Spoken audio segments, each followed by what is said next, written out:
This is the Bible. Everyone got one of these at home? You may have gotten one on your bar mitzvah, or you got one on your confirmation, or you went to a hotel and snuck it out of the top drawer and took it home with you. This is the Bible. It's an interesting Bible, interesting concept, Bible. The word Bible comes from the Greek, biblos, meaning the book.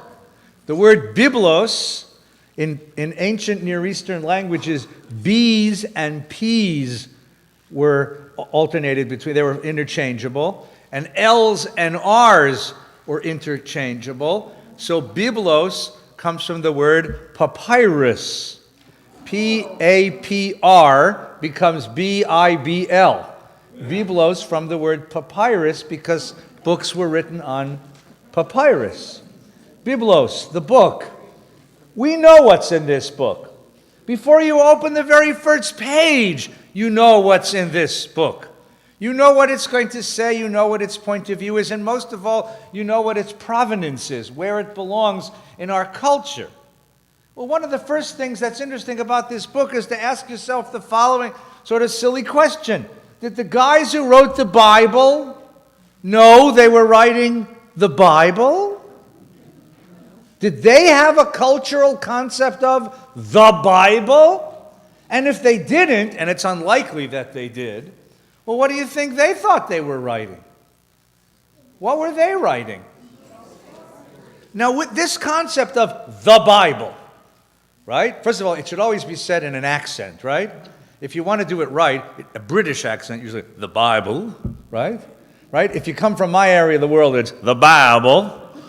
The Bible says, right? The Bible. We have a concept of what this book is. One of the things we know about this book is it's old. It's a very old book, which means that in order to understand it, it's going to have to be translated.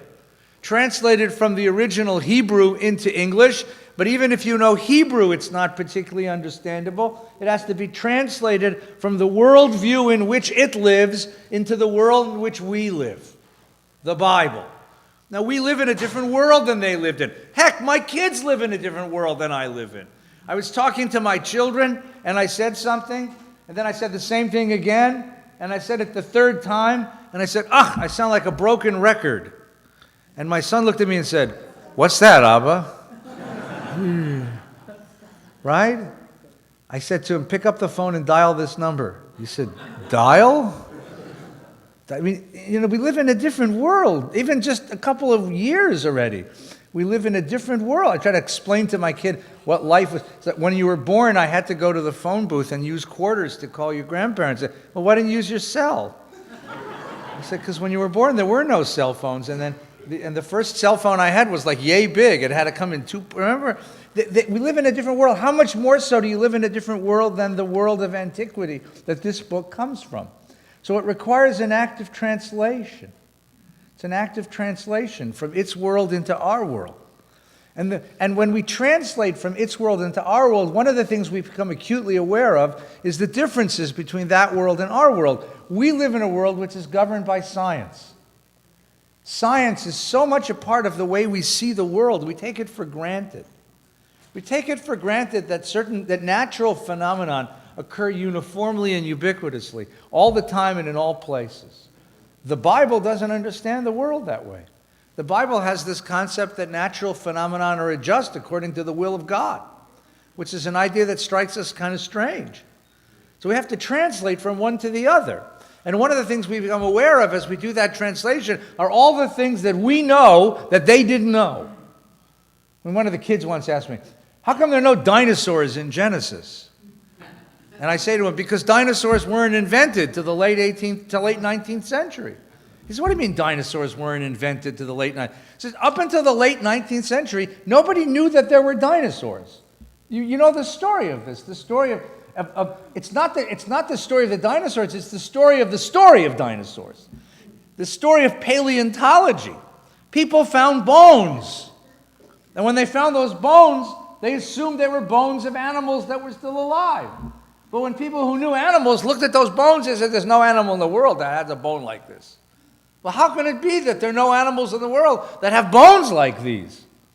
And that's where you get this concept of dinosaurs. I mean, dinosaurs were, as it were, invented.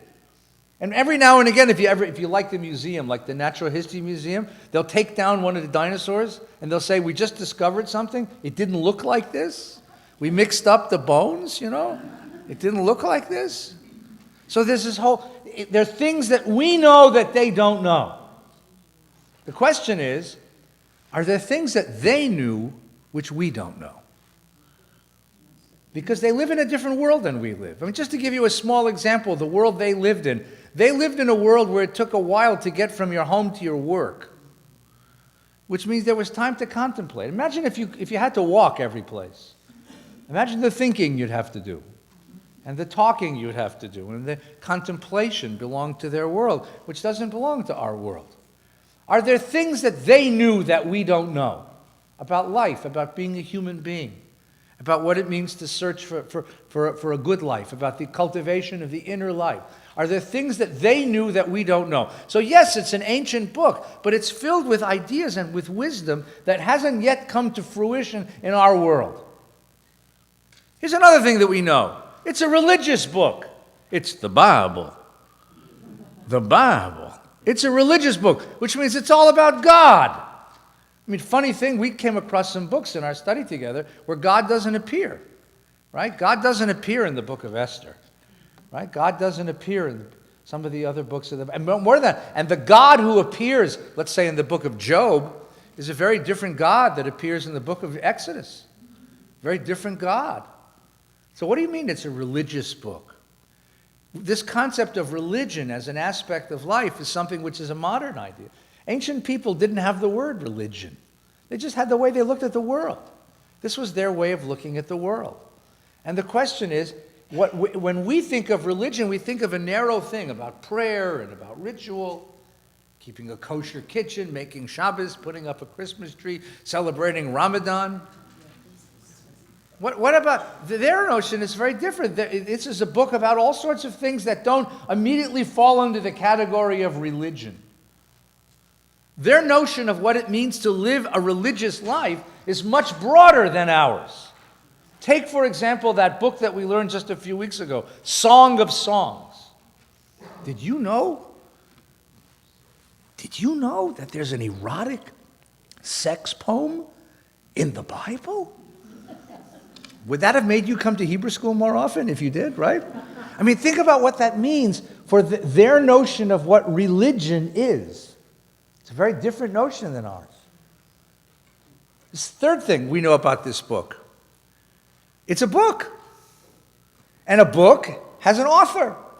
And an author has a point of view. And so we can use the phrase, the Bible says, or a truth is biblical, or an idea is biblical. But if you learn nothing else in the course of these lectures, you learn this, that at least those books at the end of the Bible, the books we call Ketuvim, the books at the back of the book that we've been learning together, are not one point of view at all. That what we mean by what happened in Bible is it not so much being one book, but it's a whole shelf of books. It's an anthology. And it's an anthology with numbers of different points of view. Now, what united this anthology into one coherent piece of literature was not that it was one point of view. What united this whole anthology of different works of literature into one singular unified work was the fact that it had one ambition. And the ambition was to meditate, was to contemplate, was to reflect upon what it means to be a human being in the world, and all of the aspects of that. All of the aspects of what it means to be a human being in the world. So being a human being in the world means to understand that I am called to a higher purpose. Kadoshim tihiyu ki kadosh ani Adonai. You will be holy because I, the Lord your God, am holy. That's in there. But being a human being in the world also means there are moments of my life when I am doubtful that there is purpose. And so we have Kohelet, Ecclesiastes. It's all hevel, it's all mist, it's all futility. There's nothing to be gained in all that a man does under the sun. We have books of the Bible which are deeply faithful in a God who governs the universe, like the book of Genesis. And then we have a book like the book of Job, which takes up the same question, ironically, that Albert Einstein took up. Does God play dice with the universe? And where Einstein said no, the book of Job says absolutely. It's a very, very dark and cynical book.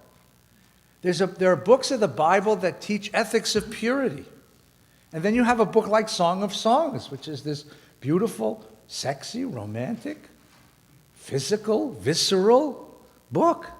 This whole anthology of books, not one point of view, but an effort to capture many, many ideas about what it means to be a human being. So that if you read the whole thing, you have a remarkable reflection on so many of the aspects of being a human being.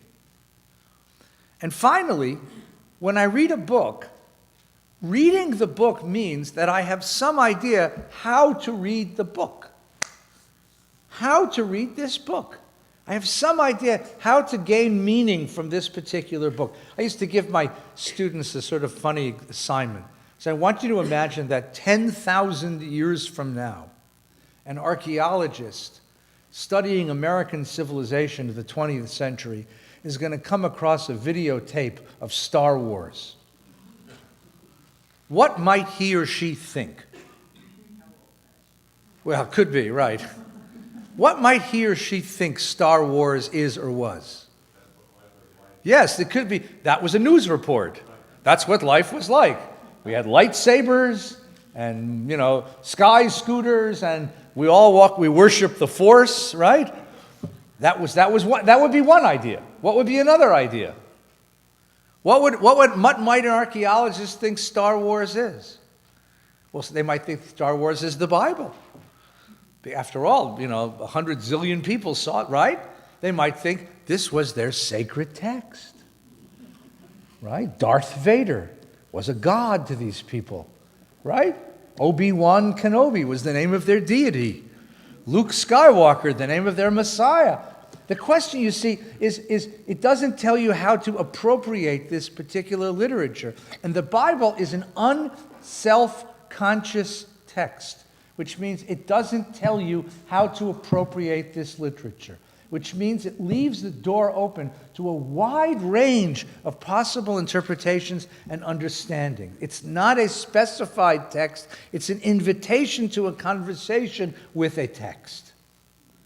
So what I wanted to suggest is that what we've learned in the course of our conversations about this book is how broad it is. I kept asking you the question, who let this into the Bible? Who let the book of Job into the Bible? Who let the book of Ecclesiastes into the Bible?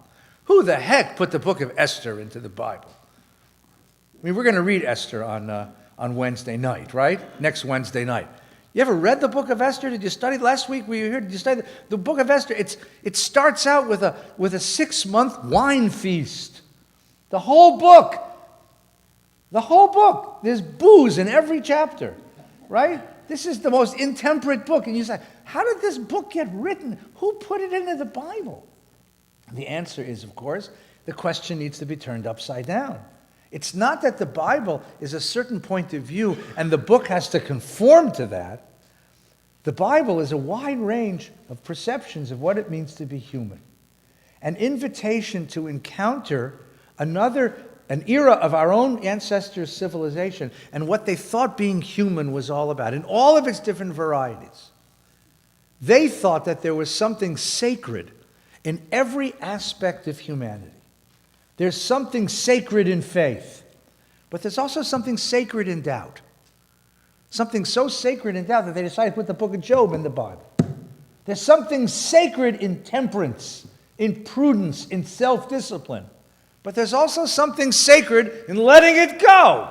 And that's why you have the book of Esther and the book of Song of Songs. There's something sacred in the erotic, as well as something sacred in the chaste.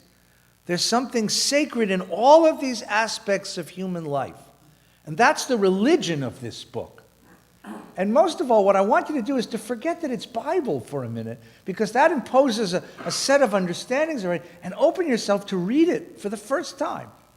And ask yourself, if this were all I had, what would this tell me about being a human being? What does this tell me? What is its reflection on the values of being a human being? So we've had a wonderful journey together.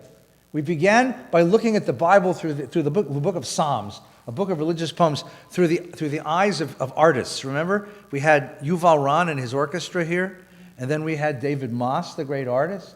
We've looked at the book of Job with Rabbi Farkas. We looked at the book of Jeremiah and its counterpart, the book of Echa with David Siegel, the Council General. We looked at the book of Jonah with Rabbi Zoe Klein, the book of Ruth with Rabbi Adam Greenwald, the book of Ecclesiastes I took, and the book of Esther, Rabbi Colin, the Song of Songs with Professor Block. We've looked at all these books together. Tonight what we're going to do is finish this by offering you just a taste of 2 more sections we haven't yet got to. So I challenged my friend Rabbi Farkas and I said, take a chapter that we haven't studied yet and show us what it tells us about what the Bible is. Not what we have been taught the Bible is, but what the Bible really is.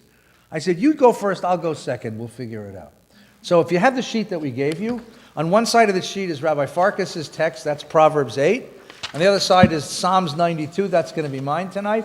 And this is going to be our reflection on what the Bible is and how the Bible ought to be read. Let's open up with Rabbi Farkas. Please, welcome.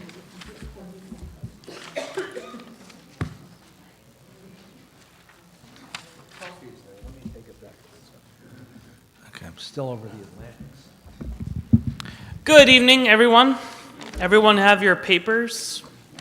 So I'm going to talk to you for a few minutes, like 2 hours, on the book of Proverbs.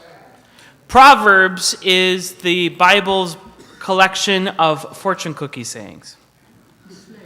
If you were, yes, Mishlei in Hebrew. If you were to open up a fortune cookie, this is the book that you would most likely find something from. So I like to say we read Esther on Purim, we read Eicha, Lamentations on Tisha B'Av, we read Song of Songs on Sukkot, on Passover, we read Ecclesiastes on Sukkot, and we read Proverbs on Christmas, because that's when we're at Chinese restaurants and have a chance to take a look at this book. So, okay, the book of Proverbs is made up of a number of chapters. Each chapter really is a collection of poetry that is trying to grab at something as a small piece of wisdom. And according to tradition, it was King Solomon who wrote the book of Proverbs. According to one tradition, it was the book he concentrated on during the height of his career. And what it contains is what's called didactic wisdom. This is how you should be. This is how you shouldn't be. In fact, the first chapter of Proverbs basically says, young man, because it's addressed to a young man, when you hear a group of people get together and say, we're going to lay in wait for someone else, when we're ready to go out into the night and do something or get up to no good, don't go with those people. Instead, keep your time, energy, and attention with people who do good in the world. And if you do that, you'll have a successful life. For those people who are hooligans are only going to be up to no good, and they're going to get their just desserts. It's sagely advice that I think every parent at some point gives their children. When you get into a circle of friends and they ask if they'd like to pass a particular drug around, you should probably say no. When a group of friends who have been drinking drive up in a car and ask you to get in the car to go out with them that night, you should probably say no, right? You shouldn't get in the car with them. You shouldn't, smoke that joint. You shouldn't snort that cocaine, right? Because people who do that on a regular basis, especially groups of young men who do that on a regular basis, are generally going to live an impoverished life. And my sagely advice for you, young man, is to not do that. And then it goes on and says, well, if you do that, don't come crying to me for help. It's like the father who lets the son sleep off his drunken stupor in the drunk tank and says, I'll come pick you up in the morning. Because a little tough love can correct someone's behavior. This is all in the first chapter of Proverbs.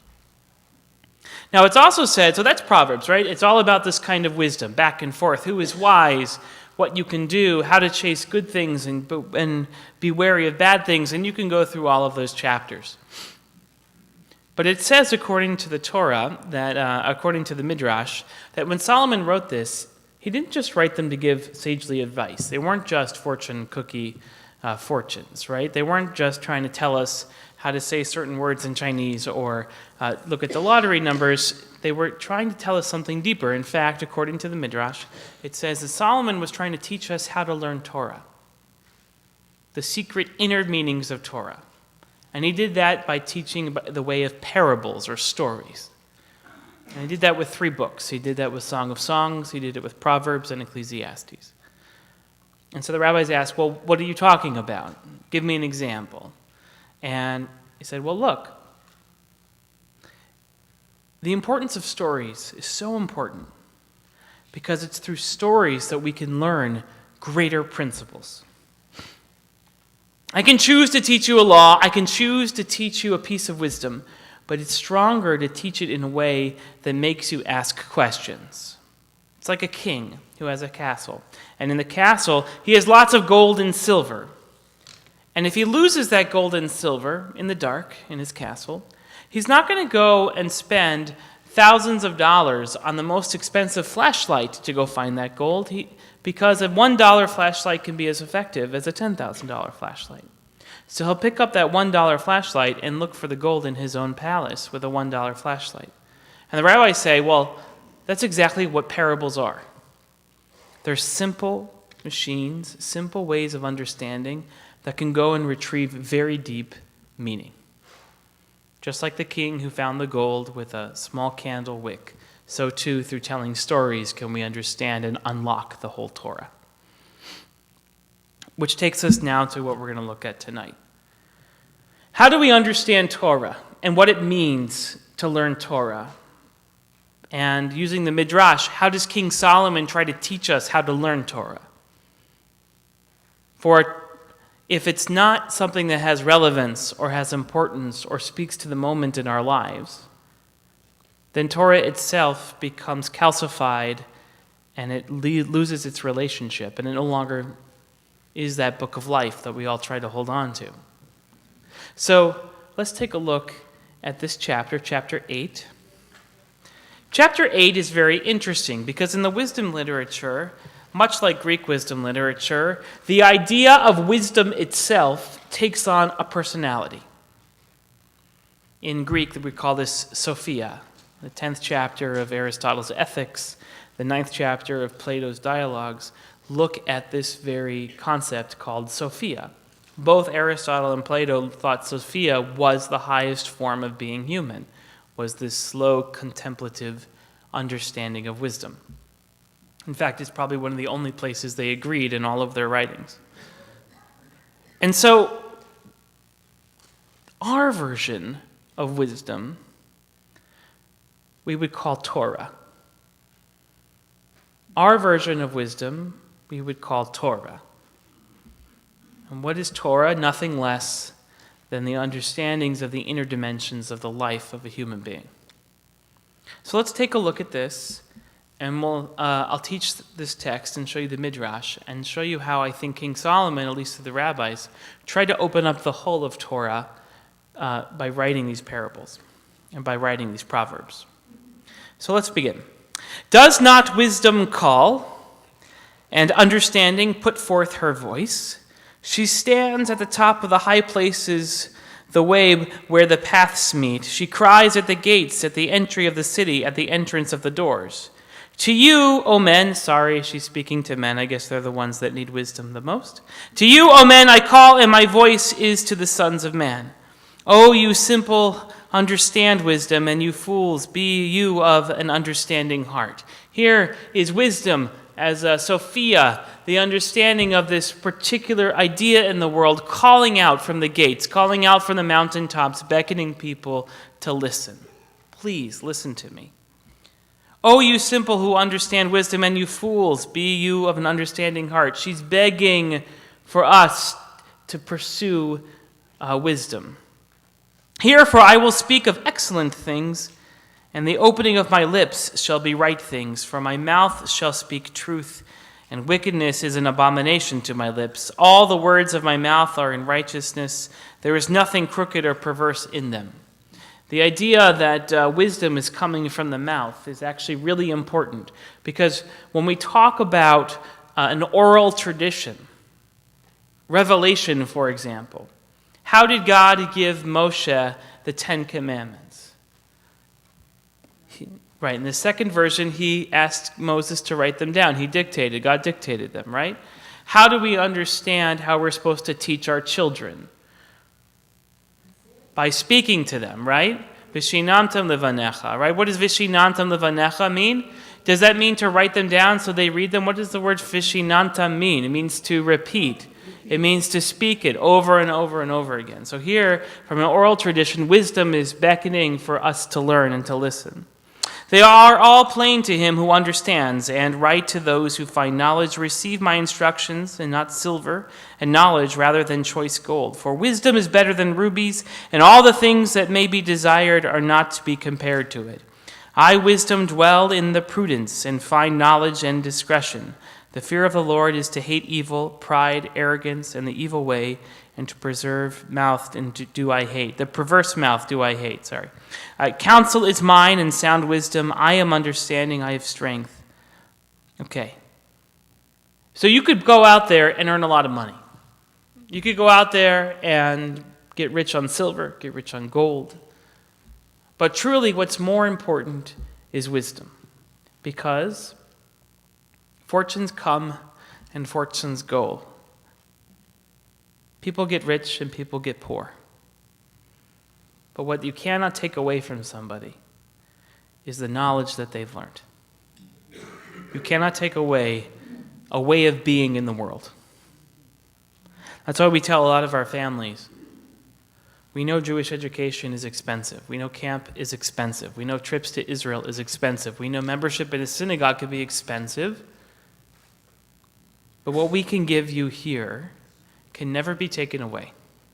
It is a gift that is a gift in permanence. For wisdom can never be taken away once it's been achieved.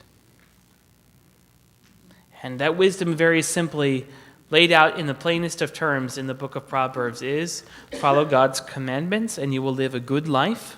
Maybe not a rich life, but a good life. And if you don't follow God's commandments, you will live an impoverished or less meaningful life. There, I told you the whole book of Proverbs. We can close it up and go home. So he says, by me, or she says, by me kings reign and princes decree justice. By me princes rule and nobles, even all the judges of the earth. I love those who love me, and those who seek me early shall find me. Riches and honor are with me, enduring wealth and righteousness. My fruit is better than gold, better than fine gold, and my produce the choicest of silver. I walk in the ways of righteousness in the midst of paths of judgment, that I may cause those who love me to inherit wealth, and I fill their treasures. By the way, we can make the argument that the Proverbs are about if you do good things, you'll be rich. But just like I said before, the key is not understanding gold or silver. The idea is, what are those treasures? What are the treasures that kings and queens and princes need more than money? That is sagely advice, right? That is understanding how to be in the world.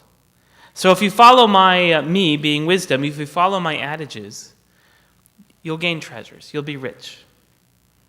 You'll be rich, maybe not with money, but you'll be rich with understanding, which is really important when I get to the end of what we're going to talk about tonight. That it may cause those who love me to inherit wealth, and I will find their treasures. How do we know that? Because the Lord created me at the beginning of his way, Reshit Darko, the first of his acts of old. I was set up for everlasting from the beginning, even before the earth. When there were no depths, I was brought forth. When there were no fountains with abounding water. Before the mountains were settled, before the hills, as I was brought forth. While as yet he had not made the earth, nor the fields, nor the highest part of the dust of the world. When he established the heavens, I was there. When he drew a circle on the face of the deep. when he established the clouds above, when he strengthened the fountains of the deep, when he gave to the sea his decree that the waters should not pass by his commandment, and when he appointed the foundations of the earth. Then I was by with him a nursling or a small child, and I was daily his delight, rejoicing always before him. So where was wisdom found? Creation. In creation? No, before creation. That's funny. Isn't that interesting? Because if I went back to the beginning of the Torah, what does the beginning of the Torah say? Bereshit bara Elohim et hashamayim v'et haaretz v'haya haaretz hayta tohu v'vohu v'ruach Elohim merachefet al hatahom. Al hamayim. Thank you. I think it's my professors over here, right? So here it says, right, when the beginning God created the heavens and the earth, right, everything was tohu v'vohu, right? And the Spirit of God rested over the waters of the deep, right? Where does it say wisdom? So maybe the act of creation. Oh, maybe, so again, you go back to the word Bereshit. Rabbi Feinstein has taught on this a number of times. The word Bereshit. What does Bereshit actually mean? You can't actually translate it, okay? So if you try to translate it, you have to interpret it, right? The word Bereshit can mean a number of things, including interpretive translation, in the beginning, or another interpretive translation, when God began to create, or in another interpretive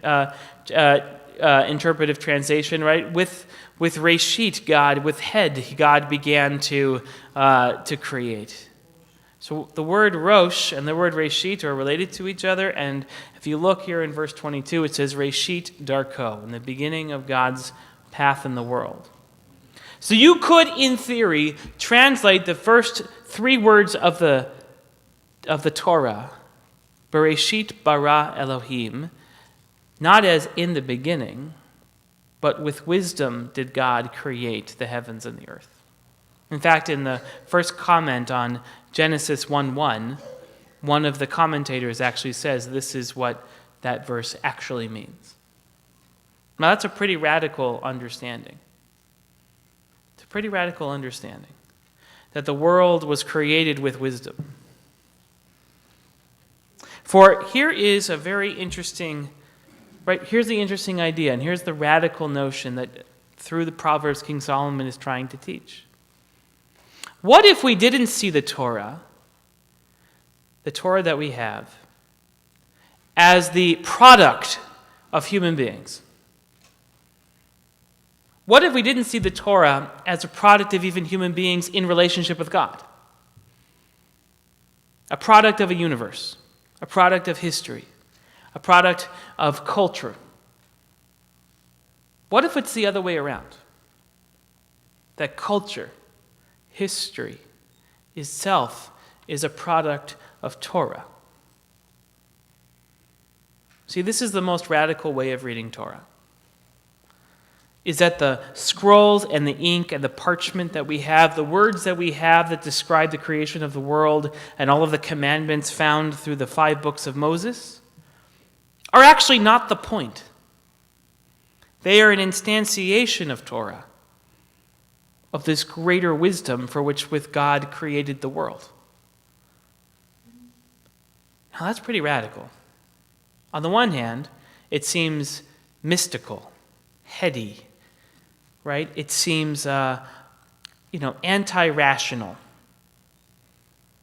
right? To say that the Torah as we have it and as we understand it, right, is not actually the Torah. There's this other thing. And on the other hand, I think it's incredibly modern or postmodern. Because what it says is, do you know how your heart pumps and your diaphragm moves and you can breathe? And how your synapses fire? And how when you drop something it falls to the ground? All of that is based on Torah. And do you know how when you go back and you study and you learn how the mind works, and you learn how objects move in various gravitational fields, that's Torah. And how human beings interact with each other, and how we try to perfect those interactions and make them better. That's Torah. You see, if we only see Torah as an outcome of a historical understanding, then Torah becomes culturally dependent. It's just our book. And in a world that is postmodern and is a world that is multicultural, multi-ethnic, our Torah is only as good as we're willing to make it. And then if you go deeper and take this other way, and you say, well, maybe God created the world through Torah, then what we're looking at is our instantiation, our manifestation of Torah. That's ours. But it's our attempt to grasp at something which is much deeper. The understanding of how the universe works and what the point of being a human being actually is. And so science and religion are no longer sitting across the table from each other negotiating over truth. They're actually standing hand in hand to describe the full human experience. History and psychology and religion are no longer duking it out, but rather they're dancing together on the dance floor of human life. That's what Solomon wants to teach us about the Torah. We can go back and read the books. We can go back and read about Abraham and about Moshe. We can go read about Esther. We can read about all of those.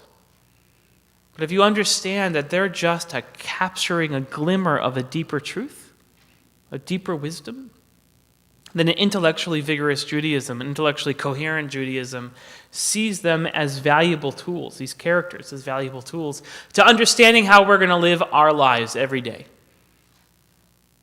Which makes the book of Proverbs actually the most important book in the Tanakh, instead of the least studied book in the Tanakh. Because it boils the Torah down to its essence, this wisdom. Let's finish out here, okay? And it says, rejoicing in the inhabited world, and by delights were the sons of men. Now therefore listen to me. Shema bini, it says. For happy are they who keep my ways. Hear instruction and be wise and refute it not. Happy is the man who hears me, watching daily at my gates, waiting at the posts of my doors. For whoever finds me finds life, and shall obtain favor for the Lord. But he who sins against me wrongs his own soul.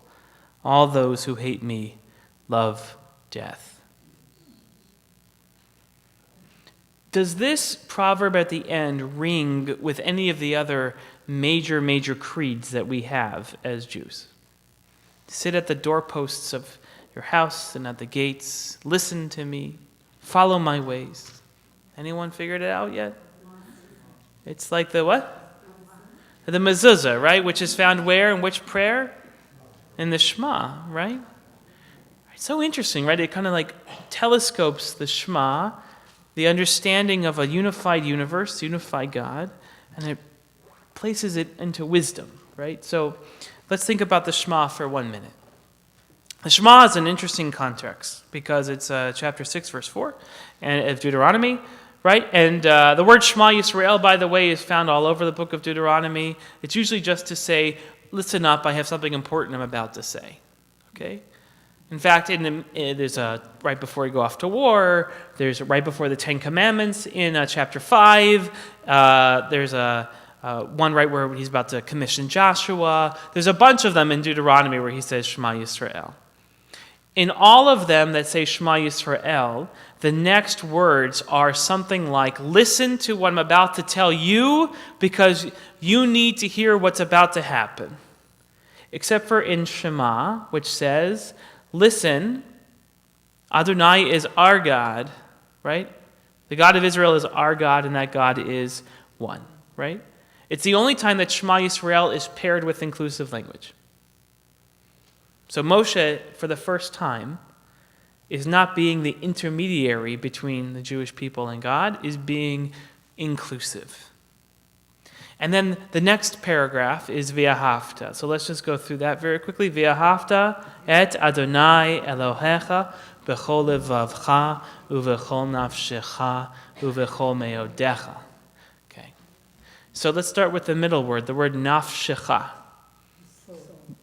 That is incorrect. It does not mean soul. What does the word nefesh mean in the Torah? It means your animated body, your physicality. Okay? So your physicality is found in the book of Exodus. It's found in the beginning. It says, how many souls went down to Egypt? They don't mean how many ethereal souls. They actually mean how many people. Has anyone ever heard the phrase where the word soul is used to mean a person? Usually in a sad context, right? The Titanic was lost with 250 souls aboard, right? Or something like that, right? That's what the word nefesh means, physical body. In fact, this is used very poignantly by Rabbi Akiva at his martyrdom story when he is arrested by the Romans. He is taken, his skin is flayed in the marketplace, and then they wrap him in wool and soak that wool in water and set him afire. And the water prolongs his agony, to which his students come to him and says, Rabbi, how can you handle this? How can it be such a painful death for you? What can we do to help you? And he says, my children, listen, I never knew what it meant to fulfill the commandment, love your God with all your heart and with all your soul and with all your might, with all your nafshecha, until today. Because nafshecha means with your entire body. And as he died, his soul left his body, and he felt that that was the embodiment of the commandment. Okay, let's do the first word real quickly. The word levav. The word levav means heart.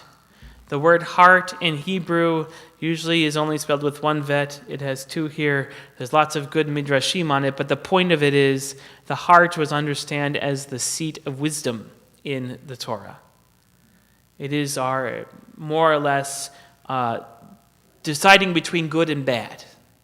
This is the wisdom part. You will love God with good and bad, okay? Through your different inclinations, ethics, morality. And then there's this last one, which is called me'od, which Rashi translates as money. So if anyone wants to love God with all their money, please write a check to Valley Best Shalom. We'll be happy to take your check so you can fulfill the mitzvah of loving God with all of your money. But ma'od means something else. It really means to exceed. Right? When you say something's good, you say it's tov. But when you say it's really good, you say it's tov ma'od. In fact, God says tov ma'od only once. When does God say tov ma'od?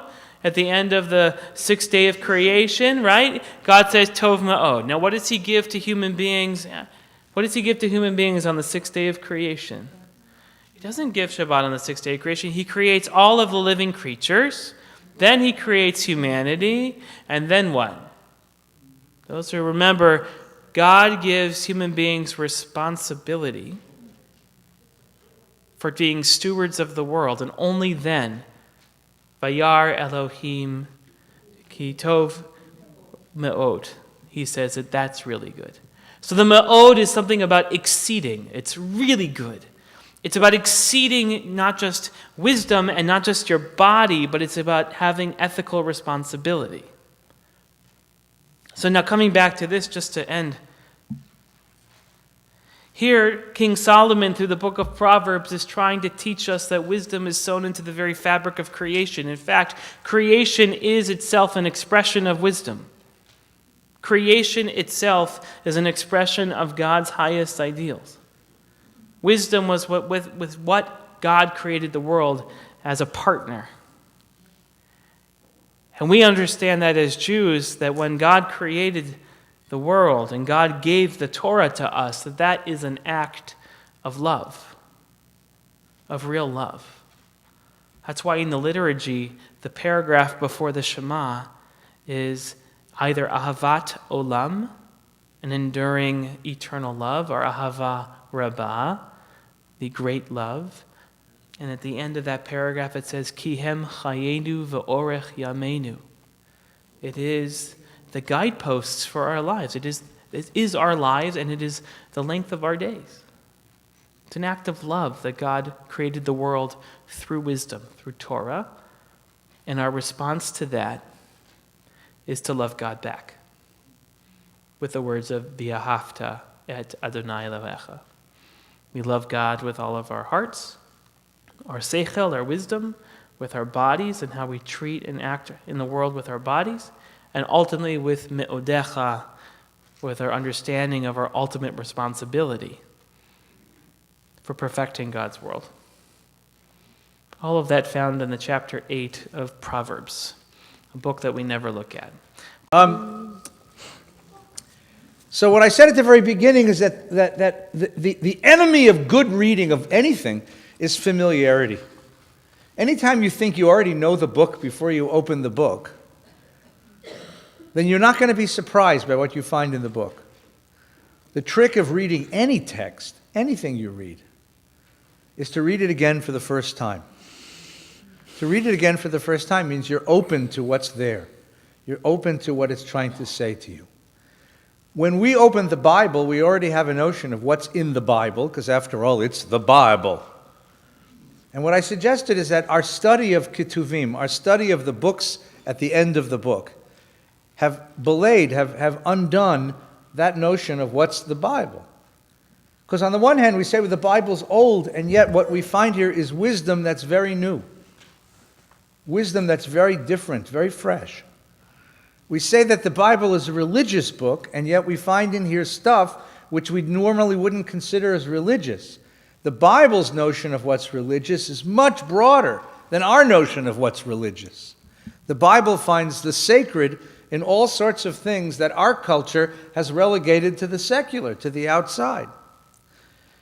The Bible, we think, has a point of view. And yet when we open the books of the Bible, we don't discover a point of view. What we have instead is a good old-fashioned Jewish argument. Jews sitting at a table arguing about the important questions of what it means to be a human being, with multiple ideas and multiple perspectives. And that we think that the Bible has to be read with a certain kind of reverence. Reverence. Right? Because after all, it's the Bible. And yet, you have very irreverent stuff there. You have a book of Esther, which is hilarious. The whole book takes place, with people in diaphanous gowns, laying on couches, drinking copious amounts of wine. That's how I went to college, You have a book of Job, which is a book full of rage and doubt. You have a book of Ecclesiastes, which is a book filled with cynicism. You have a book of Echa, which is a book filled with sadness. There's not just one reverence to it. It's a wide range, because ultimately what we have here is an attempt to capture what it means to be a human being. So I asked the rabbi to pick a chapter that he liked, and he taught us that beautiful chapter from chapter 8, and I went looking for one that I like. And this is the one that I happen to like. We did a little bit of this when we did Kohelet, but let's do the whole chapter. The book of Psalms is divided up into 150 psalms. Each one is a poem. So each chapter is one psalm, one poem. This one's the 92nd one. There's no order to them, by the way. There's no order. Although sometime after the book was composed, somebody came and gave little titles to each of them. So this one happens to be called Mizmor Shir L'Yom HaShabbat. This is the Sabbath psalm. Now, why it's the Sabbath psalm, why somebody would have thought this is a Shabbos psalm, because the word Sabbath doesn't occur anywhere in the psalm, nor is there any reference to anything that we would consider Shabbosdik, having to do with Shabbat. But you'll see why in a minute, why maybe this is a Shabbos psalm. Okay? Now, the psalm is just one text. I divided it into three, because I think there are three separate statements that are interrelated here in the psalm. Let's look at the first one, shall we? Everybody okay? So we're on the other side of the page. Everybody see it? I gave you the Hebrew on the right, the English on the left. It begins with the word tov. What is the word tov? Good. Now think about that for just a second before we even get to the second word. The first word is good. It's good. How many times have you woken up in the morning and the very first thing that you said to yourself was, it's good to be alive? How many of you wake up that morning? Most of you wake up like I do. Your clock radio goes off, you give it a smash, and you utter the name of a God who's not our own, right? Jesus Christ, is it that earlier? I mean, my God. All right, oh, crap. Most of us do not. And then by the way, if waking up in the morning doesn't make you do that, listening to the news certainly does. You remember how KFWB, Oliver Shalom, remember that was, you give us 22 minutes, we'll give you the world. And in 22 minutes, if they couldn't depress you, nothing depresses you, right? Because it's 22 minutes of murder, rape, moral lunacy, political corruption, sports and weather, right? That's what 22 minutes of news in the morning is, right? The government is frozen. Netanyahu is coming, although no one knows why. You know, the Iranians are building a weapon. There's slaughter in ISIS. There's traffic jams in Compton. The school system's falling apart. Nothing goes right. And the Dodgers are losing. The Lakers are pathetic. Right? And the weather's nice outside. Good morning. Welcome to... Yeah, that's the first thing you get when you wake up in the morning. No wonder you walk around depressed all day long. What would it take to get you to wake up and the very first word out of your mouth would be, Tov, good. Oh, it's good to be awake. It's good to be alive. What would it take to get you to wake up? What happened to this guy 15 minutes before that made him write this song? That's the question. So he begins with the words, Tov lehodot ladonai. It's great to give thanks to God. Now, every time a psalmist says something, in biblical poetry, you say something and then you say it again in different words, which is why rabbis are so repetitious. It's not that we get paid by the word. It's because that's the ancient way of saying anything that was important, right? So he says, it's good to give praise to the Lord, to sing hymns to your name, O Most High. To proclaim your love at daybreak and your faithfulness each night with a 10-string harp, with voice and lyre together. So not only does he get up saying Tov, what else does he get up doing? He's singing. He wakes up with a song in his heart. Remember those 1930s musicals? Remember that? I'm singing in the rain. That was a 50s musical. Sorry, that was Gene Kelly. Remember that? Brilliant, right? But remember those the old musicals, right? Not the new ones, which are all depressive and obscene, right? Right? Anyone ever see Avenue Q? You ever see Avenue Q, one of the Tony Award about 6 years ago? It sucks to be me. But in the old musicals were filled with hope, right? And hope, just wonderful, hope, right? Remember Oklahoma, right? How does Oklahoma? There's a bright shining thing on the meadow. Remember that? Richard Kiley in Oklahoma? What? I have no idea what you're talking about. No, you're too young. Carousel, remember Carousel? Any of the old Rodgers and Hammerstein musicals, right? Sound of music, right? The hills are alive, right? So this guy wakes up and he's singing. It's great to be alive. Right, and then he says, your creations bring me happiness, O Lord. I sing for joy at your handiwork. How great are your works, O Lord. How remarkable your designs. Now, let me ask you a hard question. This guy lives in a world we live in. Does the world he live in, is it different than the world we live in? As a matter of fact, it is different than the world we live in. You know why? But he also didn't have antibiotics. Think about this for a minute. You and I grew up in a world where if you had a sore throat, you took a couple pills that went away, right? He didn't live in that world. He lived in a world with polio and tuberculosis and typhus and diphtheria. Children died before their third birthday. Lived in a world where warfare wiped out. I mean, you think ISIS is bad? Imagine the whole world looks like ISIS. And yet, living in that world, which is materially so much poorer than our world, he wakes up in the morning with a completely different attitude than we wake up with. How do you explain that? How do you explain? So what are we giving here a picture of? You're giving a picture. What do you got here? Yeah. He's happy he's alive. Imagine, if he looked at all the stuff you and I have, he would say to himself, how can you not be happy? Right? I mean, think about all the things you have now that you once coveted. Remember when you were young and you said, if I only lived in Encino instead of Reseda, Or if I only lived in Reseda instead of Canoga Park. Or if I only lived in Canoga Park instead of Beverly Hills, I would be happy, right? If I only had a house, I'd be happy. If I only drove a Toyota, I'd be happy. Then I only drove a Lexus, I'd be happy, right? Think of all the, and yet we're not. You ever get happy? I mean, do you ever stop and say, I finally have everything I need?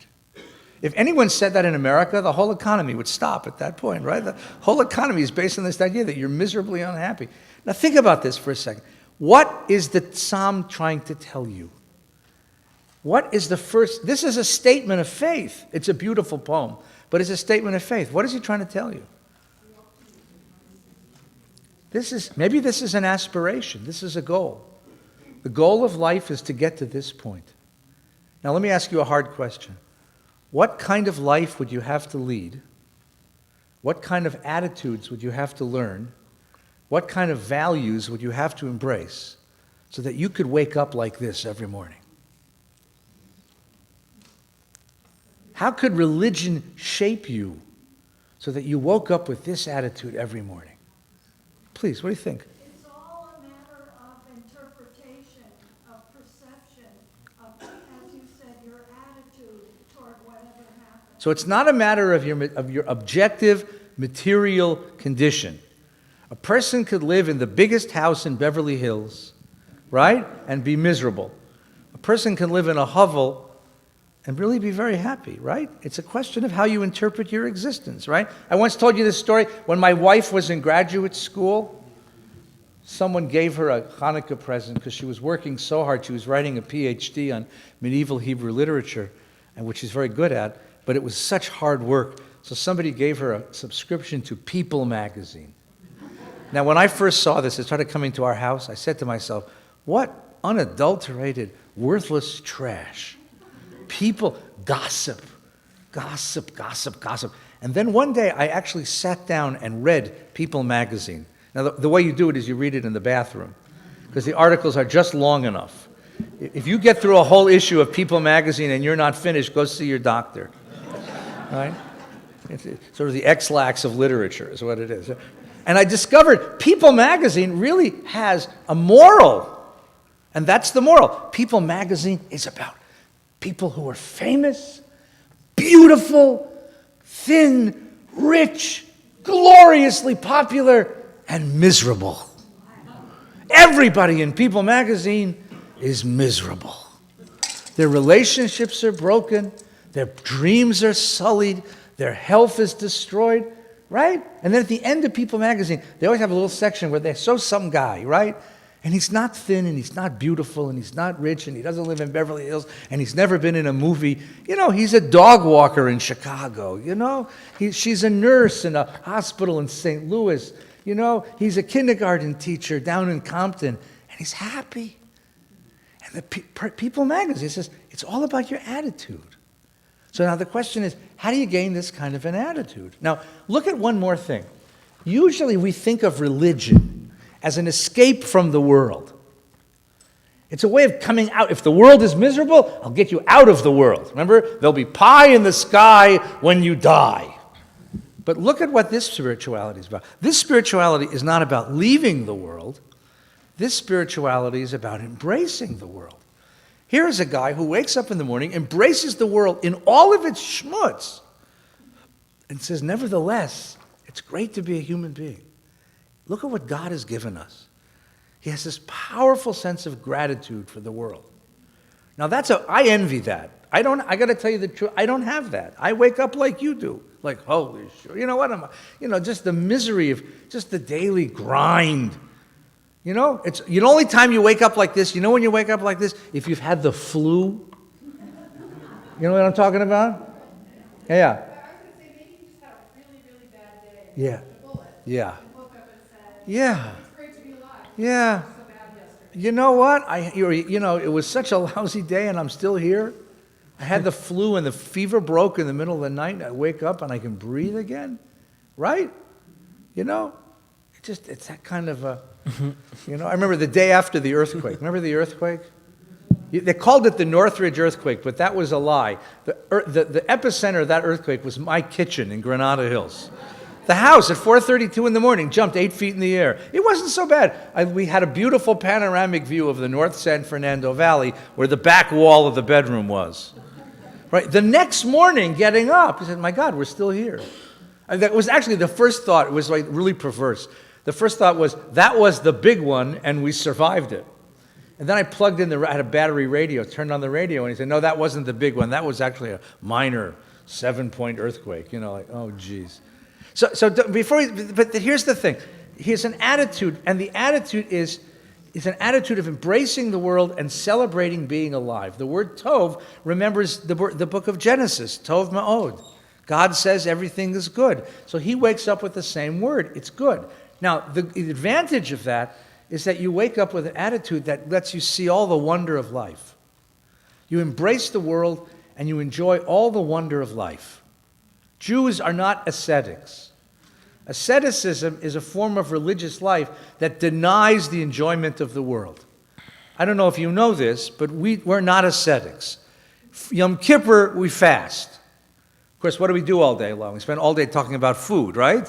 You'll bring the bagels and you'll bring the whitefish, go to Brent's, pick it up, it's on order. You'll bring but generally, fasting is not an integral part of Jewish life, right? The priest across the street has to be celibate. A rabbi is supposed to be married. Rabbi is supposed to be married. And not just married, but it is a mitzvah within the bonds of a responsible married life to enjoy sexuality. The word for sexuality in Jewish life is kiddushin, which means holiness. A couple within the responsibilities of marriage enjoy the pleasures and play of sexuality because the body is a gift of God. And so you wake up and there's a wonderful Gemara. This wonderful Gemara? It says when you die and go to heaven, God's first question was, why didn't you enjoy all the pleasures of my world? Imagine that. God's going to hold you account for every pint of Ben & Jerry's you didn't eat. Think about that. God's going to say to you, I created Maui and you live in Tarzana? What the hell is wrong with you? I created Switzerland and you never went to see it? You never went to see Switzerland? You never went to what's wrong with you, right? God, you're supposed to enjoy the world. But the gratitude, the joy of that's what we open with. But there's a problem with that. Here's the problem. If I embrace the world, I have to embrace its bitterness. I have to embrace its brokenness too. Right? The Buddhist doesn't have this problem. The Buddhist doesn't embrace the world. The Buddhist turns his back on the world and tries to push the world away. Buddhism begins with the notion that all of life is suffering, because all of life is impermanence, and the only way to escape the suffering that comes with the impermanence of life is to cut your ties. Cut your ties with the world. Cut your ties. Don't embrace the world. Let go of the world. Let the world be. And you find the equanimity and peace of not having to be part of the impermanence of the world. But a Jew embraces the world. So if you embrace the world, how do you cope with the evil that's in the world? How do you cope with the bitterness of the world? Remember the book of Job that Rabbi Farkas taught us. How do you cope with it? That's part number 2. Ready? Part number 2. Look in. The ignorant cannot know and a fool doesn't understand this. What is it? That although the wicked sprout like grass, though the evil blossom, it is only that they may be destroyed forever. You are exalted, O Lord, for all time. Surely your enemies, O Lord, your enemies perish as all evildoers are scattered. You raise my head high, I am renewed with anointing oil. I shall yet see the defeat of my tormentors, hear of the downfall of the wicked who beset me. There's 2 ideas in this. Idea number 1, if you embrace the world, the psalmist knows, the poet knows, the world is going to break your heart. It's going to break your heart, right? I mean, some of the kids go with Rabbi Farkas every Sunday to go feed the hungry. There's a shelter in the valley that we have a relationship with, right? And they go feed those. One of the kids came back and I said, how was it? And the kid said to me, it was wonderful. We prepared this meal and we fed these people. He said, but Rabbi, they never stopped coming. No matter how much food we made, there were always more people coming into the kitchen asking for food. He said, how many hungry people are there? Now, what the kid is beginning to understand is that there's a hell of a lot more evil in this world than any of us want to imagine. There's so much brokenness, so much pain, so much suffering, so much want, so much need. It's endless. And if you embrace the world, that's what you embrace as well. That's the reason why the Buddhist moves away. He doesn't want to deal with that. But we want to deal with it because we find joy in the world. So what does he maintain? That it's true that there's evil in the world, but that's not its permanent condition. This is the fundamental difference between Judaism and Buddhism. The Buddhist says all life is suffering because the fundamental condition, the metaphysical truth of the world, is telephones are going to ring when you're trying to teach important stuff. That's okay. See if it's somebody important. It may be God. Okay. Yeah. Yeah. Maybe he'd like to come here first. Right? We'll talk to him. That's the difference. The Buddhist says the world is broke. The world is impermanent. Things are always changing, and therefore nothing. You can't hold on to anything, and therefore there's nothing to hold on to. So let go. The root metaphor of Judaism is different. The root metaphor of Judaism is, and listen to the metaphor, the world is broken. If I say something is broken, it means that it was once whole, and now it's broken, and theoretically all the pieces are still there, and it could be made whole again. That its wholeness is latent in its brokenness. Its wholeness is present in the brokenness. You drop a dish that's important to you, then you gather up the pieces and go find the crazy glue and start putting the pieces together. Its wholeness is still there. We have to find a way to make it whole again. And the belief that it can be made whole again is what's referred to here.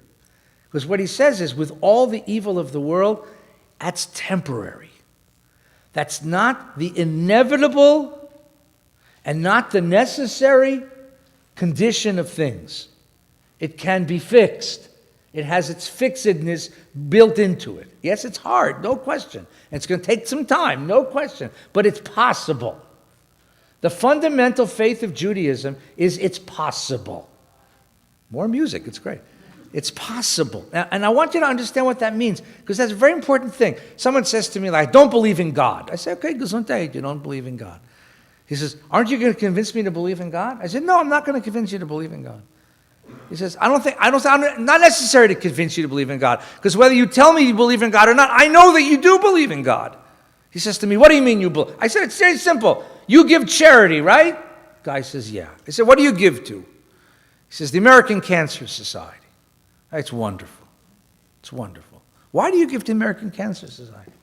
Just because my brother died of cancer and I want to make sure we cure this disease. So you believe that the disease is curable. If I demonstrated to you that the disease is incurable, would you still give money to the American Cancer Society? He says, you can't convince me of that. I said, why not? He says, because I believe that this disease is curable. I said, so you're a believer, huh? See, to give charity is to subscribe to a belief, which is not an empirical belief. You can't prove it. The belief is that the world is, by nature, you can make it better. The world is improvable. That diseases are curable. That hunger can be eradicated. That the homeless can be housed. That misery can be eradicated. That misery can be ameliorated.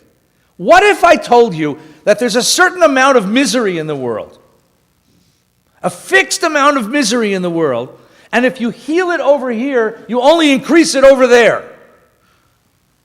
So if you cure cancer, some other disease is going to rise and kill people. And if you cure homelessness, some other social misery will arrive. If you believed that, would you give charity? Of course not. It would be futile to give charity. It would be stupid. You'd take your money, you'd hide behind big gates in Beverly Hills, and you'd live a very nice life. A selfish life, yes, but a very nice life. You give charity because you fundamentally believe that the world is so constructed that even though it might be broken today, it has the conditions of its repair built into it tomorrow. That's what he says. Although the wicked sprout like grass and the evil blossom, it is only that they may be destroyed forever. And not just that, he says one more thing, which is even more important. Look at the next paragraph. You raise my head high, I am renewed with anointing oil. What does that mean? Anointing oil. Who do you anoint? What does anointing mean? Anoint means they dump oil on their head. Why do you dump oil on somebody's head? Because you make them a messenger. You make them an emissary. It's not just that the world is so constructed that evil will be destroyed, but you, God, have appointed me to be your agent to destroy it. And you promise me that if I go out and I fight the evil in the world, I will yet see the defeat of my tormentors, hear the downfall of the wicked who beset me.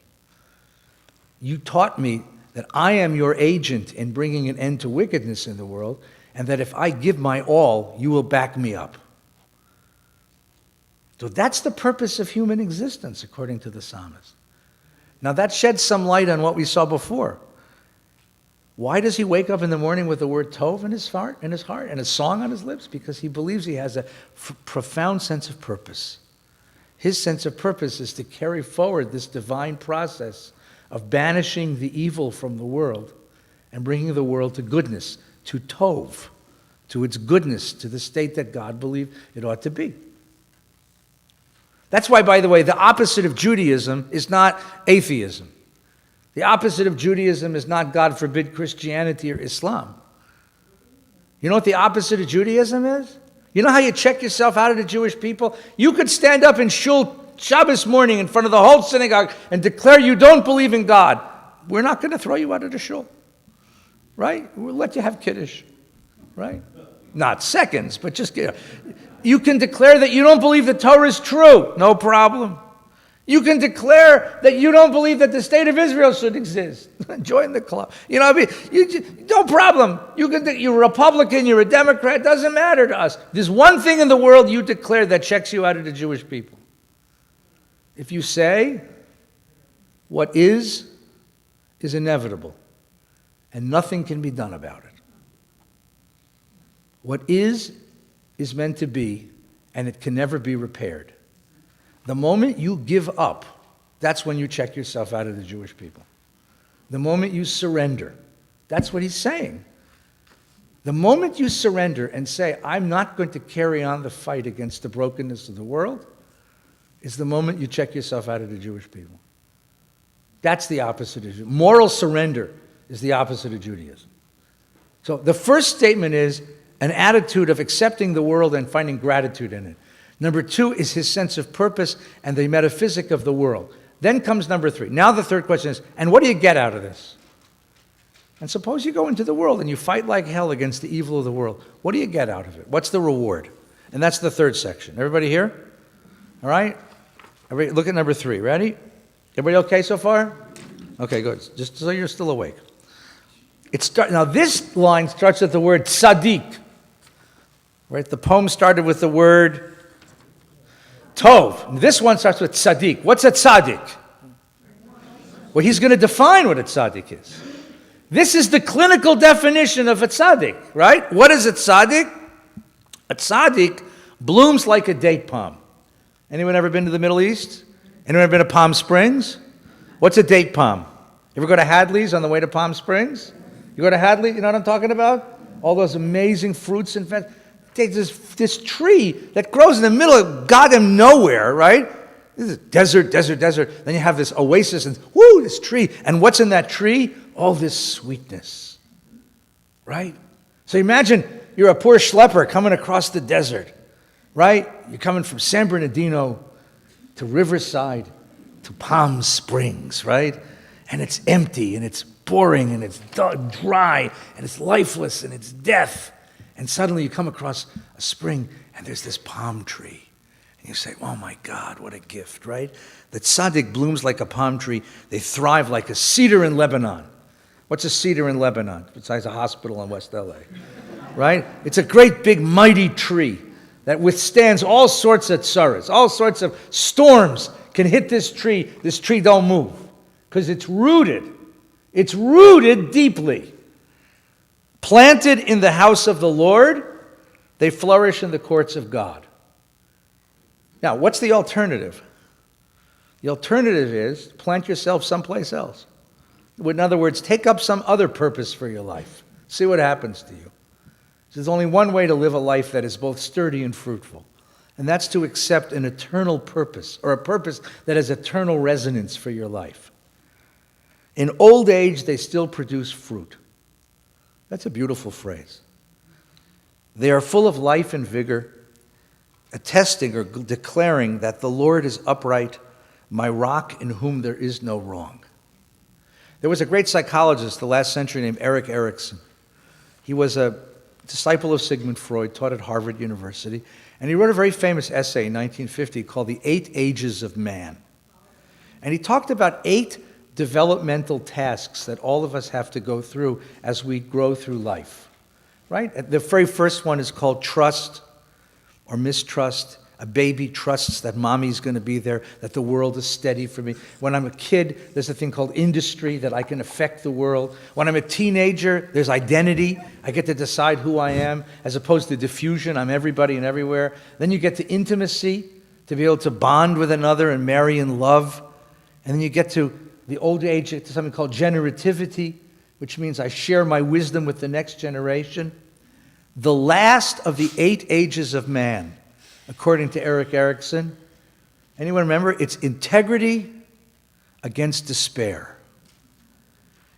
I live a life, so when I look back at my life, what do I say about my life? Well, I'll tell you what you say. Look at the first line of the psalm. You look back at your life and you say, Tov, it was good. As opposed to the person who looks back in their life full of anger and rage and bitterness. Anybody know bitter old people? Or bitter young old people? I know a lot of young people who are bitter. In a certain way, it's the other way around. You become old because you're bitter. You don't become bitter because you're old, right? But people whose lives, who have a sense that their lives have been empty, their lives have been wasted, their lives have been broken, they were cheated out of what was good in life. You know somebody like this? And if you happen to have it's a very difficult conversation because there's so much anger, right? And they'll tell you all the people who screwed me, all the people who cheated me, all the people who lied to me, all the people who didn't give me what I deserved. I had an experience like this once, a long, long ago. When I was a young rabbi, I went to go see a man who was a philanthropist. The irony about this man, I'm not exaggerating, he was 103 years old. I walked into his home. His home is decorated in early plaques. Every wall is covered with plaques. He's been recognized by every Jewish and every non-Jewish organization in the city. Every organization recognized him, celebrated him, tested him, pictures of him with famous people, pictures of him at dinners accepting, trophies, monuments. The whole house was an attestation to this man's glorious service and generosity in the community. And yet he sat with me for 2.5 hours telling me that he never got the recognition he deserved. That he gave this money to this one organization and they didn't give him what he deserved. That he gave this to another organization and they didn't say thank you. That he did this for his children and they didn't say thank you. That he did this for his wife's children and they didn't say thank you. And he sat with me for 2.5 hours. And I said to myself, my God, he's 103 years old. When do you stop? When do you say, okay? I mean, but he didn't, by the way. He went to the grave with all of the complaints. Remember, Jackie Mason used to have a shtick about this, tell you everyone who did me and got to me and took from me and screwed me and lied to me. And you say, like, is that a life, right? Is that a life? What's the alternative? The alternative is a human being who says, yeah, it was hard. I struggled. We suffered. But it was good. What does it take to be a person who says, life was good to me? I was lucky. I was blessed. I am grateful. I am full. Life is good to me. And so I'll be right with you, Bert. So the psalmist says that if you spend your life rooted in divine purposes, which means you take seriously the mission to fight the evil that's in the world and bring the world to a state of divine blessing, then you'll finish your life. You'll finish your life with a sense of optimism, a sense of gratitude, a sense of integrity, a sense of hope, and a sense of wonder at the good things that you enjoyed. You'll be able to say, the image is you're on your deathbed and your great-great-great-grandchildren surround you, and they say, Zayda, Bobbe, how was it? And you'll smile and you'll say, Tov, it was good. So what do we have here? We have here a formula for good living. And you see, it's a circle. You see how it's a circle? Because it says, in old age they bring forth fruit. They're full of life and vigor, attesting that the Lord is upright, my rock in whom there is no wrong. Why? Because it is good to praise the Lord and to sing praises. It's a circle. This is a circular psalm.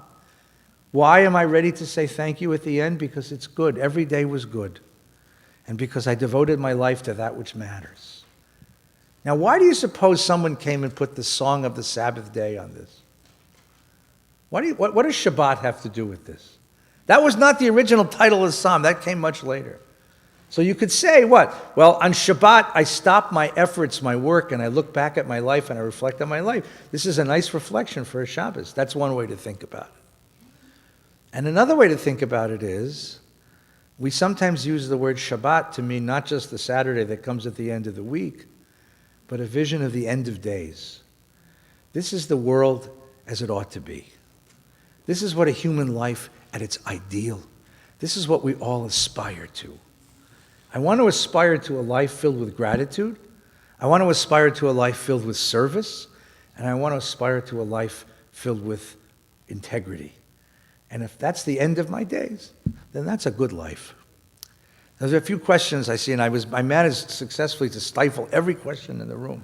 Because as many of you have learned, I have the pedagogic style of Mussolini. So, Billy, you're up. I just want to mention that sources attribute the date to the origin of the milk and a land flowing with milk and honey. Yeah. And the date was the honey. Yeah, nice. Dates and honey. But we thanked you before, but you weren't here. So once again, I want to thank you for your kindness in helping us with the program. Bernie had the next comment right over here. Bernie has a book coming out about old age, right? What's it called? How to prepare for old age if you haven't married into a wealthy family. Right. I have come to the conclusion, and I'm writing a second book about it, Yeah. that one of the most valuable assets we have in this time of Alzheimer's and dementia is awareness.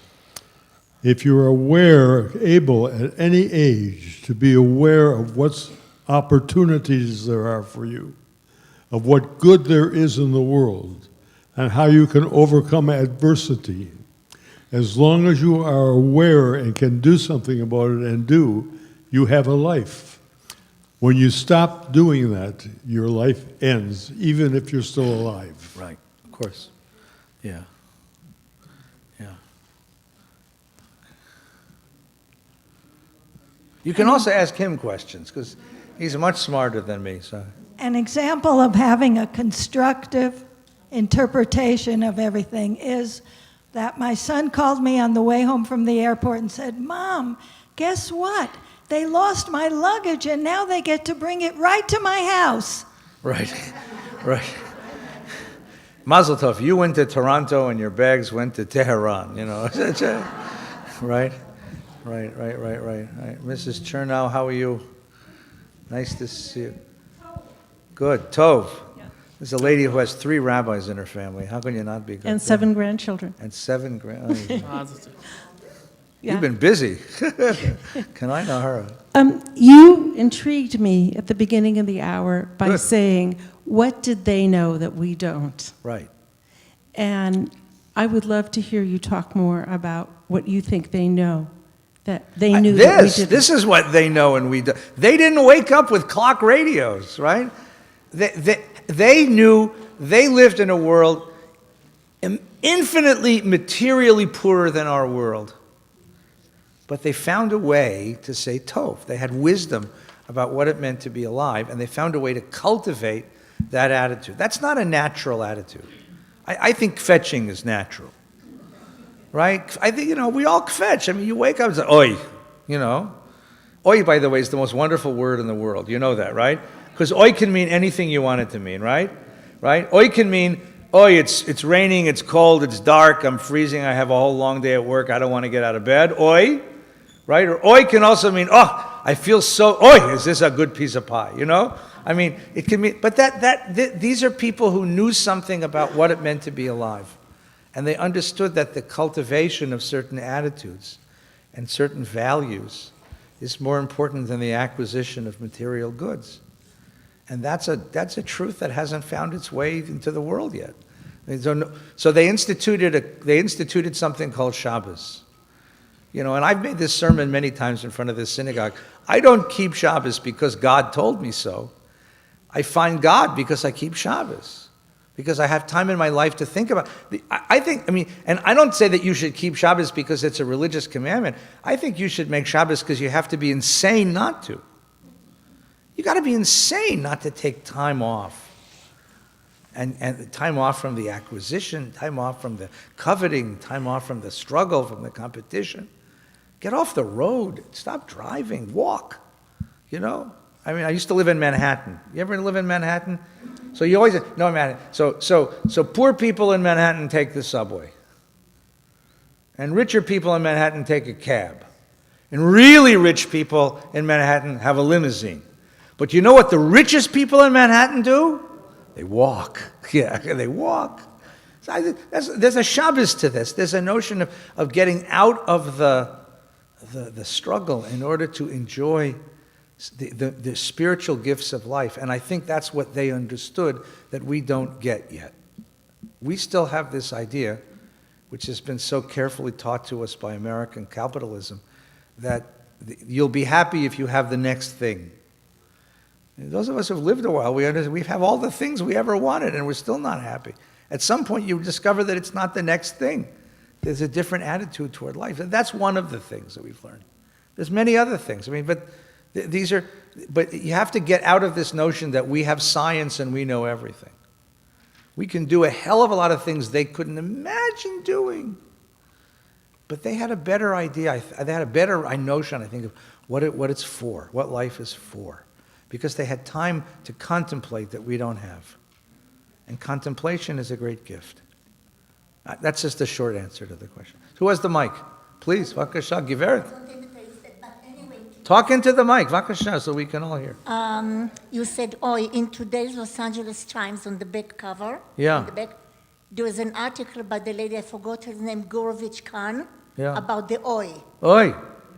An article about oi in today's Times? Yes. And Oi, the back, Times. What happened to the Times? You know. You'll have a big oi after you All read right, the oi, article, yeah. but it's... Okay, good. Oi, I'll remember oi. That's how you say today in Spanish, by the way. You know how you say today in Spanish? Oi, you know. It doesn't matter. Oi is oi. It comes in any language, it's the same. Please. I think I can ask both of you this Oh, good. question Get to first, work. so you can both do it. I know this culture loves to say, happiness is acquiring the next big thing. But I think most, if not all cultures say, the next generation will have it better than we have it. Yeah. We might sacrifice, we go through, but the next generation will have it better. Are we still able to say that? That's a wonderful question. It's a wonderful question. You want to answer the one? Rock, paper, scissors? Go ahead. Go ahead. If the question is, will the next generation have it better, is a material question, the answer, unfortunately, is no. I have talked to parents and now grandparents, great-grandparents who feel like they're the last wealthy member of their family. And that's a serious concern for institutions. It's a serious concern for young people trying to find their way in the world on the material side. But I also think that there's an opportunity, and it's what Rabbi Feinstein was kind of hinting at. In a world that needs Shabbos more than ever, America gives us 2 Shabboses every week, a Saturday and a Sunday. And the choice to wake up and say Tov is ever more important as a decision to make, right? So opportunity to have the next generation live better than how we live or how you live is still there. But it's not going to be found in a bigger house, in a more esteemed school, in a faster, more exotic car, more stuff to fill up your garage. It will be found in the relationships you have. It will be found in how to do more with less. It will be found in kids that are no longer scheduled, maybe underscheduled. I think that's where the future of happiness lies. I'm doing this big listening campaign in the shul now. I'm having 100 conversations with people under 40. So I've done 35 of them already, and I've got another 10 or 15 lined up for the next 2 weeks. And a lot of them, when I ask them and talk to them about Jewish life, and we talk about what they're interested in, many of them, it comes down to a decision. They say, well, Rabbi, I don't have time because my son has soccer or karate or ballet or, I have my own poker club, or I have my own book club, or right? I go through all the things, and they say, just don't have time. And I say, well, that's a decision to push your kids into all of those things. Do you think your kid is going to be as good as Beckham?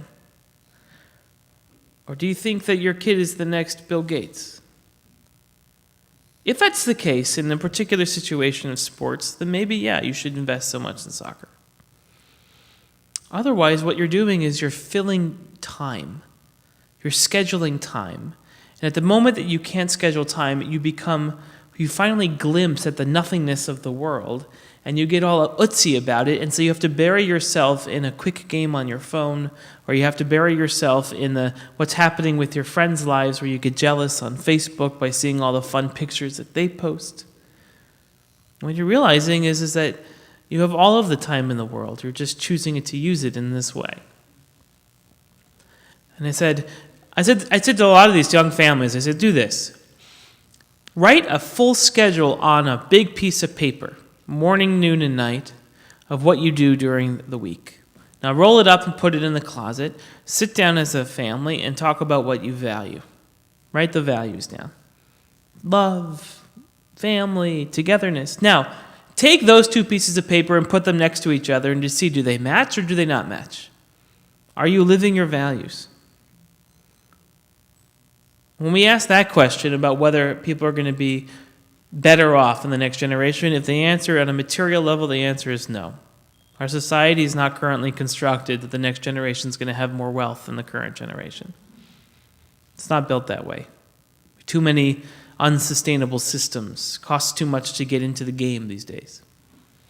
But if folks begin to realign their lives and begin to live in accordance with the values that they seem to say, as opposed to filling the vacuum of their lives with just activities of things to do, then the answer might be yes. That they'll wake up every morning and say, you know what? Rather than all the grass that comes and goes, our life is about the cedar and the tamar, the date palm. Our life is about resiliency and steadfastness and togetherness. I mean, what's amazing about this psalm is that the two trees that were chosen, one represents the south and one represents the north of Israel. They didn't get along back then. So the vision of perfect life is a vision of unity in the court of God, where the people from the south and the people of the north can dwell together. To having your family together, including your cedars, your stubborn cedars, and your fruitful, date palms sitting around the table together. Then the answer might be yes. Oh, thank you. Who has the last question, please? Tonight's a new program called Kosher Soul on Lifetime. It starts at 10 o'clock. They're 2 half-hour sitcoms, Jewish sitcoms. Kosher soul? Kosher Soul. Well, you've got it tonight already. How much more soul, how much more kosher and how much more soul can you afford, right? Well, good. We want to thank everyone for joining us for this series. Hope you enjoyed it.